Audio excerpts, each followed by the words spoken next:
I'm Jordan Rayner, and this is the Word Before Work.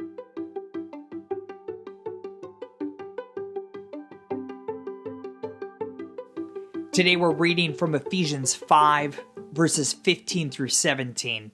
Here's what it says.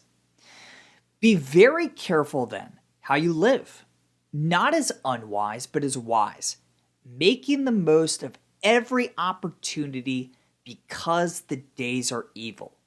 Therefore, do not be foolish, but understand what the Lord's will is. Today, we're looking at what my friend Matt Perman calls the core New Testament passage on productivity. But before we take a closer look at Ephesians 5, 15 through 17, we need to establish a bit of context. After expounding upon the gospel of grace in Ephesians 1 through 4, the Apostle Paul reminds us of our status as, quote, dearly loved children, end quote, of God in Ephesians 5:1. What is our response to our adoption as sons and daughters of God? Today's passage contains part of the answer to that question.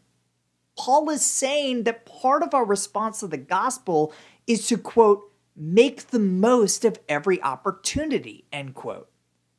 I love how the New King James Version translates that phrase as, quote, redeeming the time, end quote.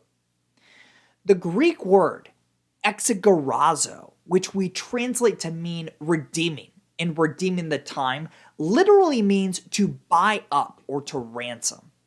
If you've ever said, man, I wish I could buy more time, that's the idea here. As Christians, we are called to buy up as much time as we can, managing our time as carefully and wisely as possible for the purposes of our Father. Commenting on today's passage, Pastor Tim Keller said, quote, Christians are solemnly obliged not to waste time. Time stewardship is a command, end quote. Why are we commanded to redeem our time? Not so that we'll have more time to spend on selfish pursuits. We are called to redeem our time because the days are evil and we are running out of time to do the will of the Father.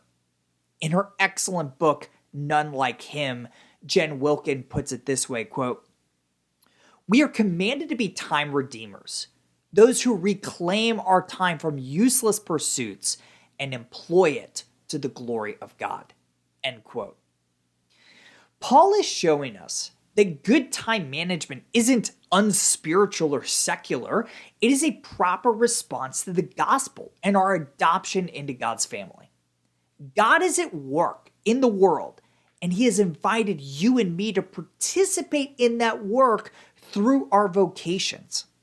With that in mind, let us be time redeemers who make the most of this short life for the glory of God and the good of others.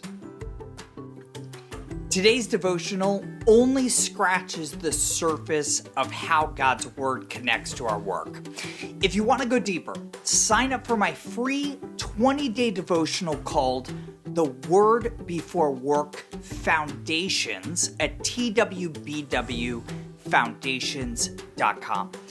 These email devotionals are designed to help you gain a rich understanding of the biblical narrative of work, how exactly your work matters for eternity, and how those truths influence how we should work today.